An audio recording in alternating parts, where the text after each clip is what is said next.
Ciclo A. El Evangelio es de Mateo 16, del 13 al 20. En aquel tiempo, al llegar a la región de Cesarea de Filipo, Jesús preguntó a sus discípulos: ¿Quién dice la gente que es el Hijo del Hombre? Ellos contestaron: unos que Juan Bautista, otros que Elías, otros que Jeremías, o uno de los profetas. Él les preguntó: ¿y vosotros quién decís que soy yo? Simón Pedro tomó la palabra y dijo: Tú eres el Mesías, el Hijo de Dios vivo.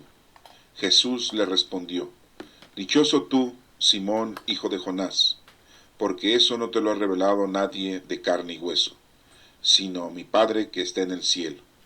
Ahora te digo yo: tú eres Pedro, y sobre esta piedra edificaré mi iglesia, y el poder del infierno no la derrotará. Te daré las llaves del reino de los cielos. Lo que ates en la tierra quedará atado en el cielo, y lo que desates en la tierra quedará desatado en el cielo. Y les mandó a los discípulos que no dijesen a nadie que él era el Mesías. Esta es palabra de Dios. Honor y gloria a ti, Señor Jesús. Pasemos a la primera lectura, libro de Isaías, capítulo 22, del 19 al 23. Así dice el Señor a Sobná, mayordomo del palacio: Te echaré de tu puesto, te destituiré de tu cargo. Aquel día llamaré a mi siervo, a Eliacín, hijo de Hilcías. Le vestiré de tu túnica, le ceñiré de tu banda, le daré tus poderes. Será padre para los habitantes de Jerusalén, para el pueblo de Judá. Colgaré de su hombro la llave del palacio de David. Lo que él abra, nadie lo cerrará. Lo que él cierre, nadie lo abrirá. Lo hincaré como un clavo en sitio firme. Dará un trono glorioso a la casa paterna. Esta es palabra de Dios. Te alabamos, Señor. Segunda lectura. Lectura de la carta del apóstol San Pablo a los Romanos, capítulo 11, del 33 al 36. Qué abismo de generosidad, de sabiduría y de conocimiento el de Dios. Qué insondables sus decisiones y qué irrastreables sus caminos. ¿Quién conoció la mente del Señor? ¿Quién fue su consejero? ¿Quién le ha dado primero para que Él le devuelva? Él es el origen, guía y meta del universo. A Él la gloria por los siglos. Así sea. Esta es palabra de Dios. Te alabamos, Señor.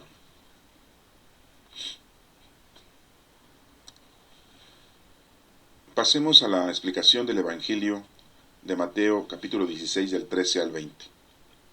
Este pequeño Evangelio tiene consigo una importancia en la pregunta que Jesucristo les hace a sus discípulos.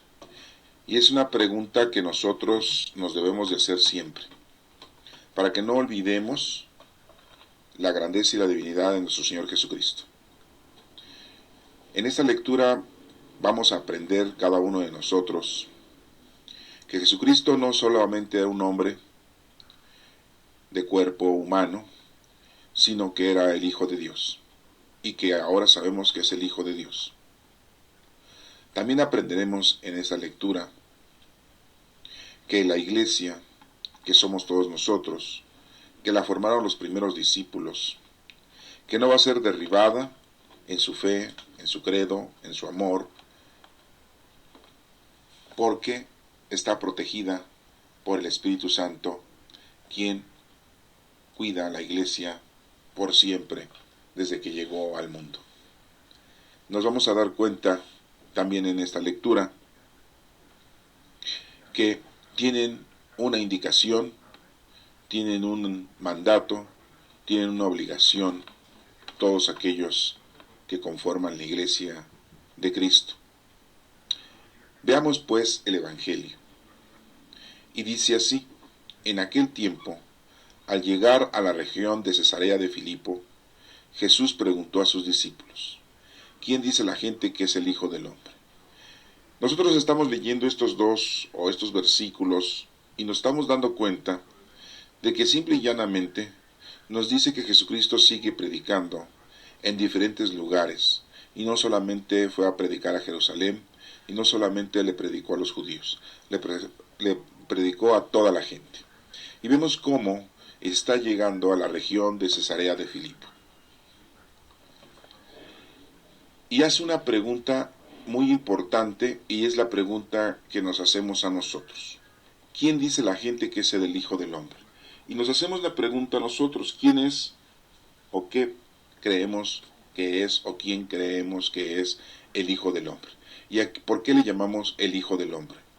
Nosotros sabemos que Jesucristo es el Hijo del Hombre. Pero ¿cuántas veces nosotros nos hacemos una pregunta y nos reiteramos esa pregunta pensando que Jesucristo solamente lo vemos de carne y hueso, lo vemos como un ser humano que cumplió con su obligación, que hizo lo que tenía que hacer en el tiempo de 33 años, ya que 33 años fueron los años que vivió Jesucristo, aunque los últimos 3 años de su vida fueron los que dedicó plenamente a la doctrina, a la enseñanza, a la predicación. Lo vemos a Jesucristo y le mencionamos en algunas ocasiones como Jesús, como Jesucristo, como el Salvador, y sabemos nosotros varias cosas o todo lo que él hizo, que predicaba, que curaba a los enfermos, que curaba a los ciegos, les devolvía la vista, a los sordos los hacía escuchar, a los cojos y paralíticos los hacía andar, a las enfermas, a los enfermos los curaba de lepra, hacía muchos milagros, daba de comer a la gente, enseñaba a la gente a que se comportaran, a que se arrepintieran. Hacía muchas cosas Jesucristo dentro de Jerusalén, fuera de Jerusalén, en el mismo templo, en donde fue escuchado, en donde fue correteado, en donde fue perseguido, en donde lo querían linchar, lo querían apresar, porque se les hacía muy exagerada su actitud. Jesucristo, aparte de estar haciendo cosas o obras buenas, corporales o misericordias que hacía él, hacia las personas, las obras que hacía él no solamente eran corporales, también eran obras espirituales, de misericordia. Les daba buen consejo, se lo dio a Nicodemo, hablaba con José de Arimatea, independientemente de sus discípulos, hablaba con otras personas como Lázaro, como Marta, como María, como Magdalena, como la adúltera, como el centurión.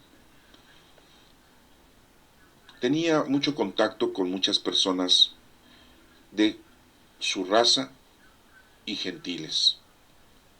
Y Jesucristo les enseñaba abiertamente, pero siempre lo hemos visto como un ser humano. De hecho, en aquel entonces muchos dijeron que pues él era un gran profeta, ya que el pueblo judío durante toda su existencia siempre habían aparecido, siempre habían presentadose profetas. Tenemos a Isaías, tenemos a Jeremías, tenemos a Ezequiel, tenemos a Daniel, tenemos a Elías. Y algunos de los profetas que conocemos, como Oseas, Joel, Amós, Abdías, como muchos profetas, y pensaban ellos que era un profeta más. Algunos de alguna región o algunos de otra región, cercana o no cercana de Jerusalén, tenían conocimiento de nuestro Señor Jesucristo, de todo lo que hacía. Y la gente recurría a él por necesidad de salud, por necesidad de alimento, por necesidad de curarse espiritualmente, por la necesidad de tener fe y de creer, gentiles y no gentiles. Por eso Jesucristo, al saber todo esto que les estoy yo comentando, les pregunta a sus discípulos, ¿quién dice la gente que es el Hijo del Hombre? El Hijo del Hombre es Jesucristo. ¿Y qué dice la gente? ¿O quién dicen ¿quién dice la gente que es el Hijo del Hombre? Hagamos nosotros esa pregunta a nosotros y podemos decir, bueno, pues ya sabemos que Jesucristo no solamente era hijo de María y José, sino fue engendrado, no creado, de la misma naturaleza del Padre, por quien todo fue hecho, y que por nosotros los hombres y por nuestra salvación bajó del cielo, y por obra del Espíritu Santo se encarnó de María la Virgen y se hizo hombre. Y por nuestra causa, así dice el credo, así dice la información que tenemos de él. Por lo tanto, nosotros sabemos que es el Hijo de Dios. En la actualidad nosotros nos pesa mucho y vemos a Jesucristo de diferentes formas. A veces lo vemos como un amigo, a veces lo vemos como nuestro hermano, a veces lo vemos como Dios, a veces lo vemos como esa personalidad que nos trajo la salvación, siendo muerto en la cruz en el Monte Calvario. O lo vemos de diferentes formas, lo vemos como una persona muy caritativa, como una persona muy amorosa. Y tenemos nosotros imágenes de nuestro Señor Jesucristo en donde aparentamos saber que ese es su verdadero rostro. Y si no, nosotros hemos tenido la apreciación de tener la imagen de nuestro Señor Jesucristo y que se vea dentro de su cuerpo o fuera de su cuerpo ese corazón tan grande que todos tenemos, y el de él le llamamos Sagrado Corazón de Jesús. Admiramos todas las pinturas y todas las esculturas de nuestro Señor Jesucristo, a pesar de que varias pinturas y esculturas son parte del sufrimiento de nuestro Señor Jesucristo. Esas imágenes las conservamos, las veneramos y las tenemos ahí. Y cuando hacemos oración, a veces miramos esas esculturas, esas imágenes, y sentimos nosotros ese acercamiento a nuestro Señor Jesucristo. Jesús pide esa información y quiere que tú, en este momento, verdaderamente te des cuenta quién es Él. Y independientemente de que nuestro Señor Jesucristo fue un hombre que no cometió pecado y que duró nada más 33 años de vida y que murió asesinado, quiere que tú también lo veas como lo que es, la segunda persona de la Santísima Trinidad. Por lo tanto, vemos cómo aquí los discípulos le contestan. Unos dicen que eres Juan el Bautista. ¿Cómo era posible que algunos dijeran que era Juan el Bautista, siendo que Jesucristo fue bautizado por Juan el Bautista? Pues que no entendían eso. Pero mucha gente pues no conoció a Juan el Bautista. Mucha gente no fue bautizada por Juan el Bautista. Y pensaron que al morir Juan el Bautista había reencarnado en el cuerpo de otra persona, y en este caso de este profeta judío llamado Jesús. Esa gente estaba equivocada. Otros decían que Elías. ¿Por qué? Porque Elías había sido un gran profeta, en el que sabemos que Elías, nos dice la Escritura, que no se encontró su cuerpo, que no saben si murió, ya que fue arrebatado de este globo terráqueo de una forma no natural, no material. Dice que fue arrebatado de la tierra y que se lo llevó una carreta de fuego. Así nos explican los historiadores o los hagiógrafos de que Elías se había desaparecido de este planeta. Por lo tanto, pues si se fue, sentían ellos que iba a regresar. Y estaban pensando que Jesucristo era el regreso, el retorno de Elías. También estaban equivocados, ya que vemos que Jesucristo, en una de sus prédicas con sus discípulos, le dice a Pedro, Santiago y Juan que los acompañara a un lugar, a un monte, en donde tuvo una transfiguración. Y Jesucristo estaba ahí platicando con dos personalidades, con Moisés y con Elías. Moisés reflejando la ley de los mandamientos que le dio Dios, que eran 10, y Elías reflejando el cumplimiento. Estas dos personalidades, estos dos personajes, se presentaron a un lado de Jesucristo y sus vestiduras se cambiaron y brillaron, y los discípulos vieron esto. Por lo tanto, sabemos nosotros que también esa gente que pensaba que era Elías reencarnado o que había ya regresado, pues no era cierto. Otros decían que Jeremías, que el profeta Jeremías, ya que también no se sabe en dónde quedó su cuerpo, es un profeta que también murió, pero que no se sabe en dónde quedaron sus restos. No hicieron una sepultura exclusiva, ni mucho menos. Y pensaban que Jeremías había resucitado, que era uno de los primeros seres humanos que había resucitado en cuerpo ahora de este profeta llamado Jesús. Pero si ustedes se dan cuenta, muchas personas en aquel entonces pues tenían equivocaciones. Y dice aquí los discípulos que muchos de ellos pues decían que era algún profeta. Podría haber sido Jonás, Miqueas, Nahum, Habacuc, o Sofonías, o Ageo, o Malaquías, o Zacarías, o Baruch.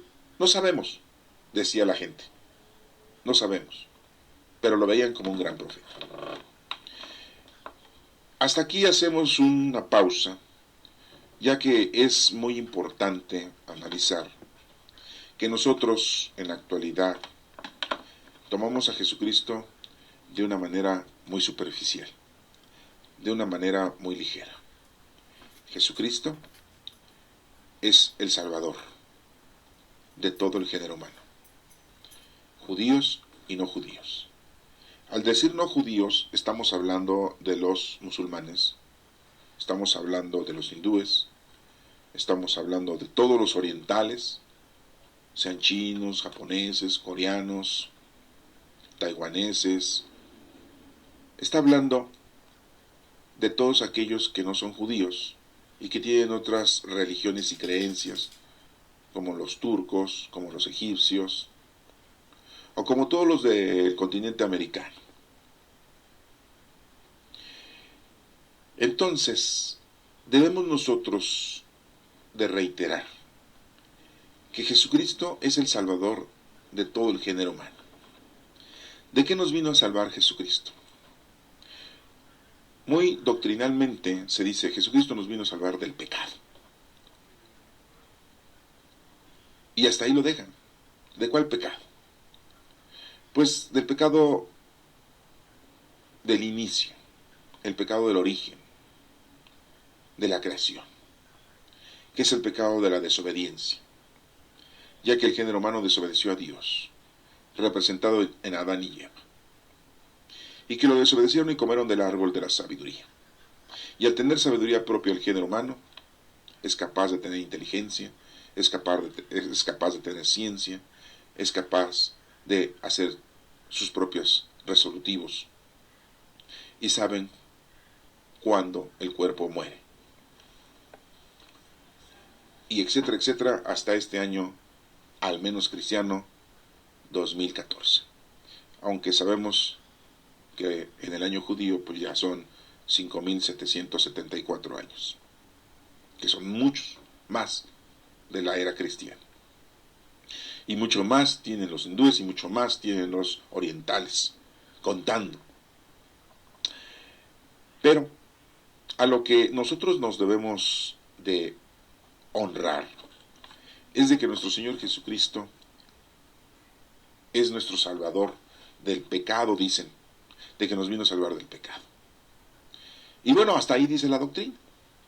Y de todos los pecados que cometemos, de todos, las malas acciones. ¿Qué es un pecado? Un distanciamiento que hace el hombre con Dios. Dios te pide algo y tú no lo cumples. Dios te dice que eso está mal y tú no lo cumples. Entonces eso es pecado. Te dice que no robes y robas. Te dice que no cometas adulterio y cometes adulterio. Te dice que no digas mentiras y cometes mentiras. Te dice que no seas soberbio y eres soberbio. Así. Y entonces la mayoría de la gente cree que Jesucristo pues es el Salvador, que viene a salvarnos del pecado. Y ya, en el momento que nuestro Señor Jesucristo viene, nace y hace todo lo que tiene que hacer, que ya lo sabemos nosotros, y muere crucificado, muere en la cruz, el símbolo de la salvación que es la cruz, y nos salva. Hasta ahí, la doctrina muy bonita, muy eficaz, muy perfecta, nos explica punto por punto. Pero Jesucristo va más allá. ¿Por qué? Porque a Jesucristo pocos lo ven como el Hijo de Dios, como Dios mismo, que Dios se acercó hasta el planeta Tierra, que tomó la forma de ser humano, Dios, para traernos ese amor tan grande que nos tiene, para que lo tengamos dentro de nosotros. Y nos lo ha dejado porque es el Espíritu Santo que vive con nosotros.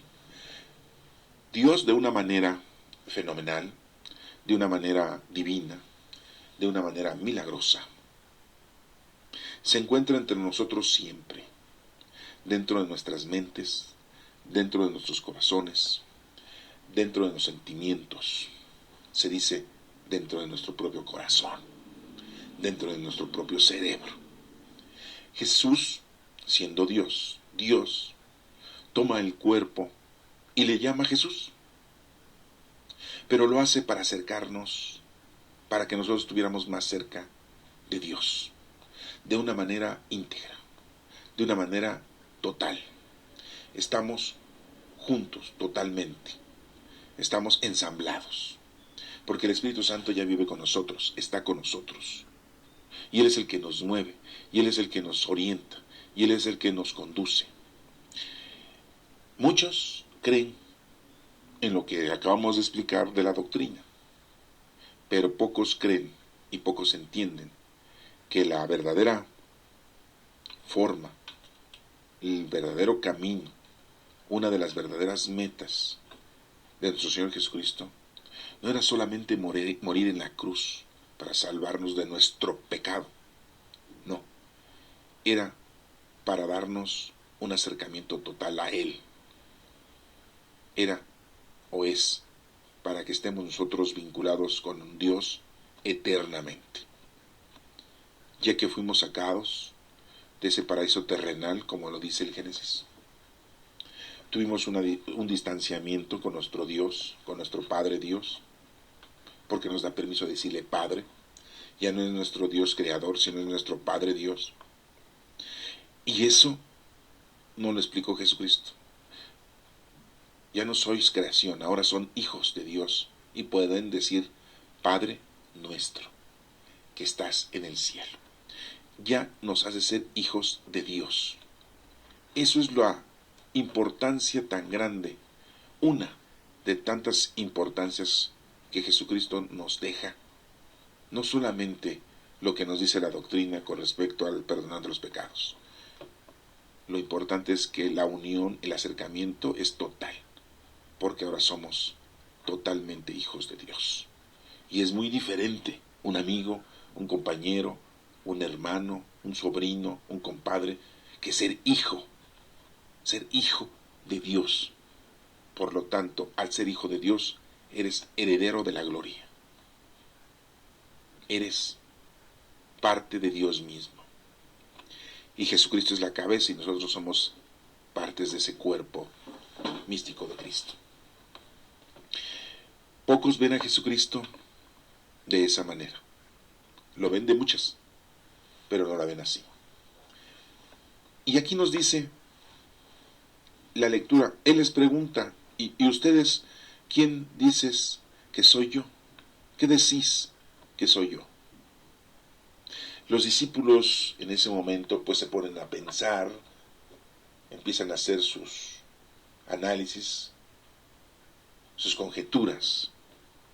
Pero aquí nos dice la lectura, Mateo dice, el discípulo de Cristo, dice que Simón Pedro toma la palabra, o sea, empieza a hablar, y le dice, tú eres el Mesías, el Hijo de Dios vivo. Imagínense, o sea, qué valiosa situación. Es como si nosotros dijéramos, ¿qué es lo que tienes en tus manos? Una perla, oro, $1,000,000, y no le diéramos importancia. Simón Pedro dice, tú eres el Mesías, el Hijo de Dios vivo. Entonces le da la importancia primordial a lo que vino nuestro Señor Jesucristo, a revelarse a todos aquellos que son sus hijos, sus discípulos, a revelarse ante ellos y decirles, yo soy Dios y estoy más cerca de ti de lo que te imaginas. Estoy en ti, dentro de ti. Jesús le responde, dichoso tú, Simón, hijo de Jonás. ¿Por qué le tiene que decir Simón, hijo de Jonás? Simple y sencillamente le hubiera dicho, dichoso tú, Pedro, y ya. No, le está diciendo por su nombre, porque cada uno de nosotros, nuestro nombre, está anotado allá arriba. Y Dios nos reconoce por nuestro nombre. Así como aquí nos reconocen por nuestro nombre en la identificación del IFE, del INE, o en el pasaporte, o en el registro civil, en cualquier lugar, nuestra presentación es nuestro nombre con nuestros apellidos. Pues ante Dios, el nombre es como Él te reconoce. ¿Y por qué Jesucristo no le dice Pedro? Pues porque Pedro le puso Él. Y dirán, bueno, pues se lo puso Dios. Pues sí. Pero aquí Pedro, su verdadero nombre era Simón. Y le dice hijo de Jonás. ¿Qué tenía que hacer esa referencia de que es hijo de Jonás? Era lo de menos, que fuera hijo de quien sea. No. Al mencionar que eres hijo de Jonás, quiere entender que la descendencia, o la ascendencia en este caso, era muy importante. Porque Jonás había tenido un hijo, y que por lo tanto este hijo había sido Simón. Imagínense cuántas veces nosotros no queremos tener a nuestros hijos, abortamos porque nos estorban, no tenemos edad, no tenemos tiempo de procrearlo, me va a quitar tiempo, me va a quitar mi vida, porque yo todavía estoy muy joven y me embaracé. Y es mejor asesinar, quitarme un estorbo, o sea, un ser humano, tu hijo. ¿Y qué tal si ese hijo tenía que hacer algo como este hijo de Jonás, que era Simón Pedro, que tenía que ser nuestro primer papa? Pues ya le dimos cuello al designio de Dios. Ya acabamos con la meta y el objetivo que Dios había dispuesto. Y lo va a tener que buscar Dios, o lo va a tener que connotar por otro lado. Porque de que se cumple, se cumple. Pero el que quedó mal eres tú, que has hecho y deshecho algo que no te incumbía. Por eso remarca aquí, hijo de Jonás, para hacer referencia que ha cumplido Jonás con haber tenido a ese hijo Simón, y que era una ascendencia que había cumplido. Porque eso dice, no te lo ha revelado nadie de carne y hueso. Nadie le había dicho a Simón Pedro que Jesucristo era el Mesías, el Hijo de Dios, sino le salió ¿de dónde? De su mente, de su corazón, de sus sentimientos. Lo habló el Espíritu Santo por medio de la boca de Simón Pedro. Por eso le dice, nadie te lo ha revelado, sino mi Padre que está en el cielo. Somos instrumentos de Dios. Debemos de dejarnos guiar por Dios. Debemos dejarnos guiar por el Espíritu Santo, para que podamos hablar lo que tenemos que hablar, conforme a lo que Dios quiere, y no a lo que yo razono, a lo que yo creo, a lo que yo entiendo. No. Tiene que ser siempre lo que Dios diga, como Dios mande. Si nosotros le ponemos obstáculos, si nosotros le aumentamos, le adornamos, le quitamos, le ponemos, le exageramos, le disminuimos, pues entonces ya no es el formato original. Debemos dejarnos nosotros llevar por el Espíritu, como en este versículo, como en este renglón, en donde Dios, Cristo, le dice a Pedro que se lo ha revelado mi Padre que está en el cielo, ya que Pedro eso no lo había podido él razonar, ni nadie se lo había dicho. Y le dice, ahora te digo tú, le hace una indicación. Tú eres Pedro, ahí vemos como le dice Pedro, que significa piedra, Pedro significa piedra. Tú eres Pedro. Porque Pedro significa piedra. Y dice, y sobre esta piedra, o sea, sobre él, edificaré mi iglesia. Va a construir Cristo, Dios, sobre Pedro, esa iglesia. Por eso le llamamos que es el primer papa. Independientemente de que se haya equivocado, independientemente de que haya cometido errores, independientemente de que haya negado a nuestro Señor Jesucristo, independientemente de que le haya dado miedo, independientemente de que se haya escondido, independientemente de que lo arrestaron, él, como todos nosotros los seres humanos, tenemos errores. Pero Cristo lo dejó como número uno, la primera piedra. Tú eres una piedra ahora. Todos somos piedras porque estamos con Cristo, que formamos parte de toda esa iglesia, que formamos parte de toda esa estructura. Pero aquí estamos viendo cómo inició todo, cómo inició la iglesia. No le quiero decir iglesia católica todavía, pero sí que inició la iglesia. Y la iglesia la formamos nosotros. La iglesia no es un templo de construcción de tabique. Porque muchos decimos, vamos al templo, y ahí van los domingos al templo. Vamos a la iglesia, y ahí van los jueves santos, los jueves hacia la oración santa, la hora santa. No, no, no, no. No estamos hablando de esa iglesia. Esa es una iglesia física, de construcción, de arquitectura. Esa es otra cosa. Es un templo. Nosotros estamos hablando de nosotros, que somos la iglesia. ¿Y por qué nosotros somos la iglesia? Porque dentro de nosotros ya vive el Espíritu Santo. Y sobre Pedro inicia todo esto. Por eso Pedro es el dirigente, es el guía, es el primer pastor. Jesucristo lo deja. Y dirán mucho, pues ¿cómo es posible que haya dejado a Pedro siendo como era Pedro? Un ignorante, un pobre pescador, y que cometió muchos errores. Pues sí, esto nos hace entender que la iglesia es imperfecta, por su naturaleza, porque el ser humano es imperfecto. Y todos los que estamos bautizados somos imperfectos, pero nos dejamos guiar por el Espíritu Santo para lograr nuestra perfección, para no equivocarnos.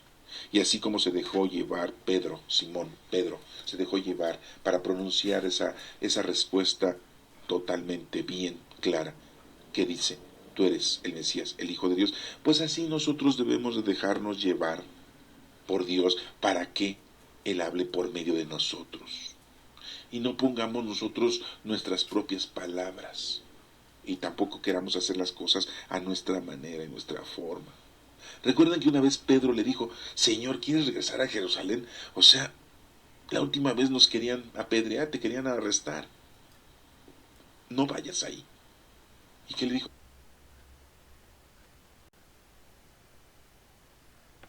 Pedro? Aléjate de mí, Satanás, porque el mal ya estaba orientando y haciendo razonar a Pedro. Y le dice, tú piensas como los hombres. Al pensar como los hombres, es estarle dando vuelo a la hilacha. Al pensar como los hombres, es estar apapachando al maligno. Pero si tú piensas como Dios, si tú te dejas llevar por Dios, pues entonces estás apapachando al Espíritu Santo y el Espíritu Santo te guiará a la perfección. Por eso le dice, y sobre esta piedra edificaré mi iglesia, y el poder del infierno no la derrotará. ¿Qué dice? Entonces, si verdaderamente nosotros nos damos cuenta que lo más hermoso e importante que nuestro Señor Jesucristo fue, que nos trajo aquí el amor tan grande, la unión tan grande ante nuestro Dios, que es hacernos sus hijos y que tenemos el Espíritu Santo, Si verdaderamente entendemos entonces esto, pues lograremos comprender qué es lo que debemos hacer cada uno de nosotros. Y ya olvidarnos de esa doctrina, pues muy buena, sí, de que nuestro Señor Jesucristo murió por nuestros pecados y murió en la cruz, y el símbolo de la cruz pues quiere darnos a entender que es la salvación, y así nos hemos quedado con esa doctrina de primera comunión de cuando teníamos 6, 7, 8 años. Pues no, nuestro Señor Jesucristo no solamente vino a eso, ese fue su final feliz. A lo que vino es hacernos hijos de Dios y darnos total divinidad, que es el Espíritu Santo con nosotros, y somos iglesia. Y nadie nos va a derrotar, nadie nos va a destruir. Estamos triunfantes desde ahorita porque ya tenemos a Cristo con nosotros. Y dice, te daré las llaves del reino de los cielos, le dice a Pedro. No vayan a pensar ustedes que las llaves son como las llaves que ocupamos en la actualidad. Eso quiere decir las llaves, quiere decir que le da las formas, las líneas, las puertas, los caminos, los formatos, para que podamos nosotros llegar, todo el género humano puede llegar a Dios. Los hindúes, pues sí, aunque no crean en Cristo. Los musulmanes también, los judíos también, los árabes también, los de otras religiones también, todos, todos, porque Pedro tiene la forma, la entrada, y Pedro lo que hace es aceptar esa fuerza, ese amor tan grande que Dios le tiene al género humano y que Pedro lo tiene que poner a la práctica con todos, con todos. Vemos cómo en la actualidad tenemos al Papa Francisco, pero anteriormente tuvimos a un Papa, Juan Pablo II, que tenía mucha comunicación con los musulmanes, que tenía mucha unión o mucha comunicación con otras religiones como la ortodoxa, como los cristianos, como los judíos, como los budistas, y tenía mucha comunicación con ellos. Es nuestro actual Pedro, o era nuestro actual Pedro, ahora es el Padre Francisco, y que también está haciendo lo mismo, acaba de ir a un país oriental y también acaba de hablar de una unión, de una comunicación con todos, no importando su raza, no importando su credo, no importando su religión, porque es el Pedro actual, es el representante de ese primer papa que era Simón Pedro, y que tiene la forma, tiene la capacidad de poder abrir las puertas del cielo, los caminos. Muchos dicen, pero ¿cómo es posible que la iglesia haya perdonado a fulanito, a sutanito, a merenganito, a esa mujer, a ese señor que hizo esto, esto? Juan Pablo II perdonó al hombre que lo quiso matar. Y ese se pudo salvar y se puede salvar. Porque Pedro tiene las formas, los métodos. Porque ya no debe uno de pensar como ser humano, sino debe uno pensar como piensa Dios, con el perdón, con la tolerancia. Lo que ates en la tierra quedará atado en el cielo. Si tú aquí haces un trato, si haces un contrato, si tú haces una negociación, si tú realizas una actividad honorable, una caridad, todas las acciones benévolas ante Dios están ante Dios registradas y están aceptadas. Y lo que desates en la tierra quedará desatado en el cielo. Y todas aquellas cosas que tú indiques que están en contra de Dios, porque así es, porque así está escrito, porque así está diagnosticado, pues entonces quedará también eso desatado en el cielo. Y Dios respetará las decisiones que se tomen en la iglesia, que vuelvo a insistir, la iglesia somos nosotros. Y dice al final, y les mandó a los discípulos que no dijesen a nadie que él era el Mesías. En ese momento les dice a los discípulos, no digan que yo soy el Hijo de Dios. Todavía no lo digan, eso lo van a decir después. ¿Y cuándo lo empezaron a decir los discípulos? Hasta la venida de Pentecostés. Hasta que se les abrieron sus mentes, sus corazones, sus sentimientos, a la entrada del Espíritu Santo al planeta Tierra, y que cayó como llamaradas de fuego en cada una de las personas. Y desde ese momento entonces ellos ya empezaron a publicar de que Jesucristo es el Hijo de Dios. Que eso es lo más importante que hizo Jesucristo, que hizo Dios. Ese acercamiento de Él con nosotros en su Hijo, con su Hijo, por su Hijo. Pasemos a la lectura de Isaías 22, del 19 al 23.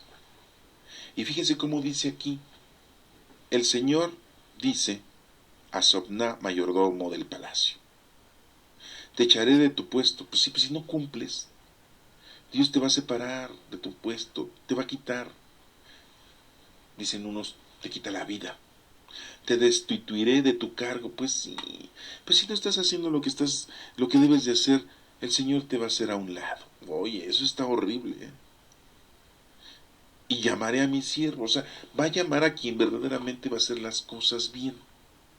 Y si no las haces tú, pues entonces habrá quien las haga. Como el ejemplo que te puse hace un momento. No dejas nacer a ese niño que a lo mejor tiene, y que es lo más loable, que tenga un compromiso con Dios, y tú le quitas la vida antes. Entonces pues tú te va a destituir, te va a quitar del lugar, y se lo va a dar a otro. Porque de que nace, nace. Y dice aquí, nos menciona a Eliasín, hijo de Elías, le vestiré tu túnica. O sea, te va a quitar tu vestimenta, tu vida, lo que te envuelve, lo que te llena. Le ceñiré tu banda. Todo lo que hayas podido hacer, poco o mucho, te lo va a quitar. Le daré tus poderes, los dones del Espíritu Santo que tenemos, que tiene la gente. Si no haces nada, pues te los van a quitar. Será padre para los habitantes de Jerusalén, para el pueblo de Judá, porque tiene que haber alguien que lleve a cabo las obras del Señor. Y por lo tanto, aquel que no trabaja, pues, tan. De que se cumple la palabra de Dios, se cumple la palabra de Dios. Colgaré de su hombro la llave del palacio de David. O sea, le está dando todas las bendiciones, todos los honores, todas las facilidades a quien sí se pone a trabajar ante el Señor. Y si tú quieres recibir del Señor todo, pues ponte a trabajar, tienes que hacer lo tuyo. Cada uno de nosotros tiene diferentes dones, pero todos son de un mismo espíritu. Y lo que tienes tú que hacer es ponerlos a trabajar. Si no sabes cuáles son los dones, bueno, pues ahí hay muchos dones, los puedes investigar: sabiduría, entendimiento, ciencia, piedad, templanza, etcétera, etcétera, etcétera. ¿Cuál tienes tú? El de caridad, el de paciencia, el de tolerancia, el de consejo. Pues ponte a hacerlo. Para eso lo tienes, no lo tienes para que digas, ay, yo sé dar muy buenos consejos, pero ¿a cuántos se los das? A nadie. Ay, a mí me gusta hacer la caridad, pero ¿a quién le has hecho caridad? Ah, pues a nadie. Entonces, ¿cómo sabes que te gusta mucho hacer la caridad? Ay, sí, porque cuando veo tengo ganas de... Pero, no, ay, no, qué flojera. No nos ponemos a trabajar. Lo que Él abra, nadie lo cerrará. Lo que Él cierra, nadie lo abrirá. Esto nos da a entender que si estamos nosotros cumpliendo con el Señor nos va a dar toda autoridad, una fuerza, un poder sobrenatural. Y que después del tiempo te vas a dar cuenta que tienes ciertos dones sobrenaturales. Y que tienes percepciones. Y que puedes dominar ciertas cosas que otra gente pues se le hacen como increíbles, como mágicas, como milagrosas. Si tú estás trabajando para el Señor, te va a empezar el Señor a dar autoridad, respeto. Lo hincaré como un clavo en sitio firme. O sea, que nadie lo va a poder mover. Nadie te va a poder mover. Si ya estás con Cristo, ya estás con Dios, tienes el Espíritu Santo y eso lo has entendido, pase lo que pase, tú sabes que estás con el Señor. Te mueras ahorita o no te mueras ahorita, tú sabes que Dios te ama. Y si nos morimos es porque Dios nos ama. Y seguimos vivos es porque Dios nos ama. ¿Que es feo la muerte? Pues sí, es fea la muerte. Y la vamos a sufrir. Pero todo con amor a Dios va a ser un deleite. Y dice que dará un trono glorioso a la casa paterna. Un trono glorioso a la casa paterna. ¿Y quién es la casa? ¿Quién es nuestro pater? Nuestro Padre Dios. Nos tiene destinado un lugar a todo aquel que se pone a trabajar. Qué bonita lectura, ¿no? Es algo increíble, que a veces lo escuchamos, pero no entendemos. Si no nos ponemos a trabajar, adiós. Si estás trabajando, lo tienes todo aquí y lo tendrás allá. Órale, eso está formidable. Nos menciona en la segunda lectura de San Pablo a los Romanos, capítulo 11 del 33 al 36, y dice, qué abismo de generosidad, no, es inmenso la generosidad de nuestro Padre Dios. O sea, el haber venido ya a este planeta de una forma humana y hacerse llamar hijo de Dios y dejar nosotros esa unión total que es el Espíritu Santo. Oye, de veras que es increíble. Olvídense de los pecados, olvídense de la muerte de nuestro Señor Jesucristo, de que lo asesinaron, olvídense de eso. O sea, para Dios eso, la verdad, sufrió como un ser humano, como sufrimos todos, sufrió una penalidad increíble, sí, pero lo más hermoso de todo esto no es que haya muerto por nuestros pecados, sino porque nos trajo esa unión total con nuestro Padre Dios, vivió aquí con nosotros. 33 años de este globo terráqueo, que podemos decir que tiene 10.000 años, por decirlo así. 33 años fueron los preciosos, los más formidables. Y desde Pentecostés, desde 50 días después de la resurrección de nuestro Señor Jesucristo hasta este 2014, hemos estado viviendo con el Espíritu Santo, con el poder y los dones del Espíritu Santo. Qué hermosísimo es eso, tener los dones, ponerlos a trabajar, y que te llenes de cosas grandiosas, y que hagas cosas increíbles, y que tengas tú una apreciación de la vida totalmente diferente al género humano, al común denominador. Qué abismo de generosidad, claro, de sabiduría y de conocimiento, no, increíble, ¿eh? La sabiduría de Dios es vasta, es total, y de conocimiento total. Cuando aprendemos a leer la palabra de Dios y la aprendemos a entender de una forma teológica, no solamente doctrinal, de una forma teológica, olvídense, nos enamoramos, nos embriagamos del Señor. El Señor nos llena de amor. El de Dios, que insondables son sus decisiones y que irrastreables sus caminos. Muy claramente nos dice que sus decisiones son insondables. Decisiones de nuestro Dios no podemos quizás entenderlas, pero son magníficas. Sus caminos para llegar a Él, con amor, con piedad, con misericordia, con templanza, con inteligencia. ¿Quién conoció la mente del Señor? ¿Quién conoció? Pues ¿quién? Pues nadie. Y la podríamos entender quizá si estamos con Él. ¿Quién fue su consejero? Pues ¿cómo Dios va a tener un consejero? Pues no, porque Dios es todopoderoso, es omnipotente. ¿Quién le ha dado primero para que Él le devuelva? Pues ¿Dios le va a devolver a alguien algo? No, a nadie. Nosotros somos los que debemos de devolverle a nuestro Señor. ¿Y saben qué es lo que le debemos de devolver a nuestro Dios? ¿Saben qué es lo que le tenemos que devolver? ¿Las obras? No, no, no, no, no. ¿La felicidad que nos dio? No, no, no, no, no, no. Todo lo que nos dio en la vida, casa, vestido, sustento? No, no, no. No, no, al Señor no le vamos a devolver eso. Al Señor le vamos a devolver algo que nos dio. Ese espíritu de verdad que nos lo dejó en nuestra vida. Y le debemos de dar esta vida de regreso a Él con frutos. No, no, no comiences que con frutos manzanas, peras, sandía, melón. No, no, no. Frutos son las obras que hayas hecho durante la estancia en este planeta. ¿Cuántos años tienes? Ah, bueno. ¿Ya tienes muchas obras? Va. ¿Cuántos costales? Un resto. Va. ¿No llevas mucho? Oye, pues aguas, ¿eh? Porque no creo que dures mucho. Bueno, a lo mejor duras mucho. Como tantos ancianitos que por ahí conocemos, ¿no?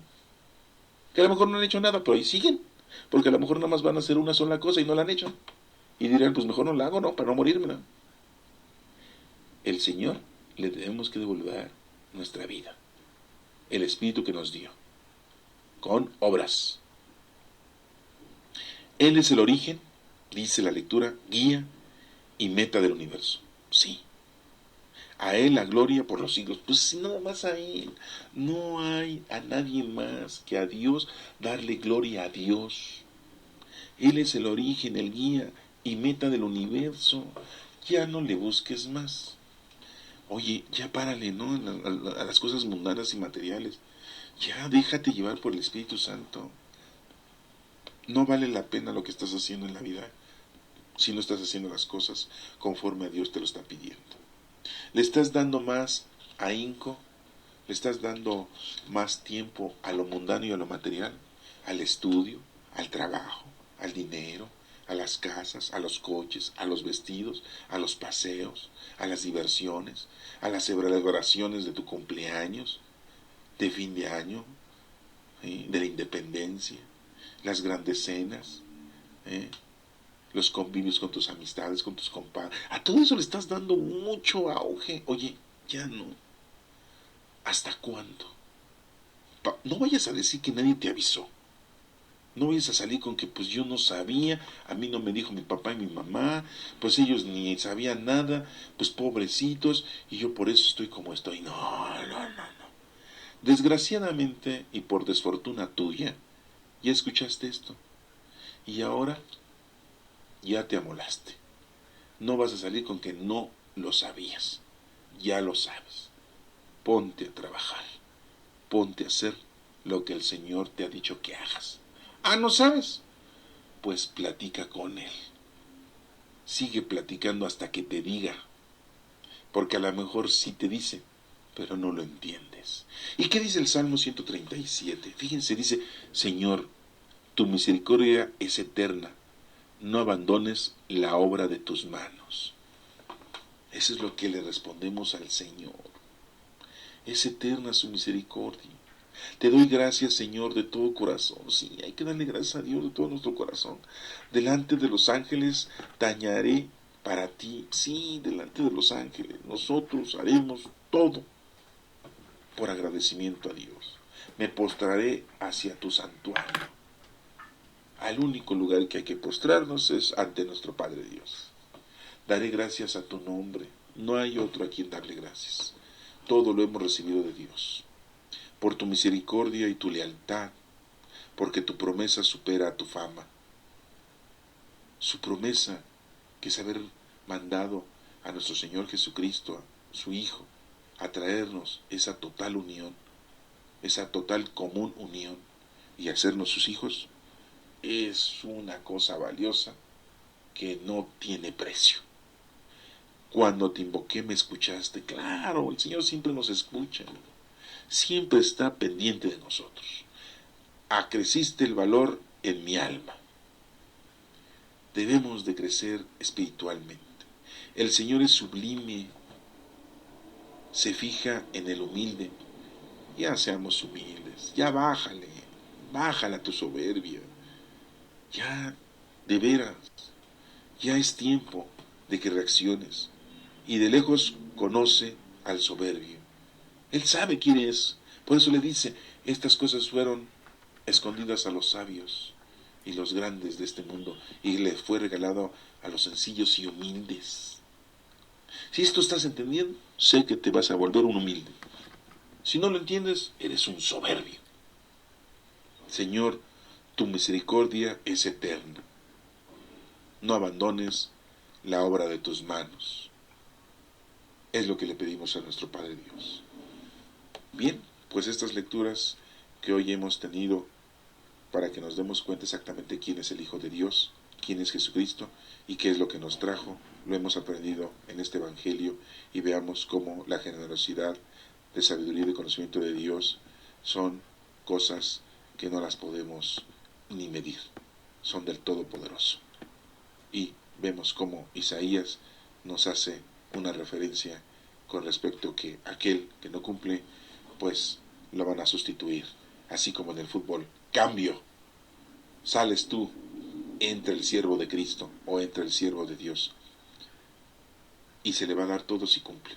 Entonces estas lecturas de este domingo 21 del tiempo ordinario, ciclo A, nos está mencionando que ya le pares, ya relájate, ponte a trabajar, Haz las cosas en nombre de Dios. Tienes al Espíritu Santo. Todavía estás escuchando esto. Todavía tienes tiempo. Estás respirando ahorita. Pues es el momento de que te conviertas. Sé humilde. ¿Cuántos años tienes? Ya párale. Que Dios te bendiga.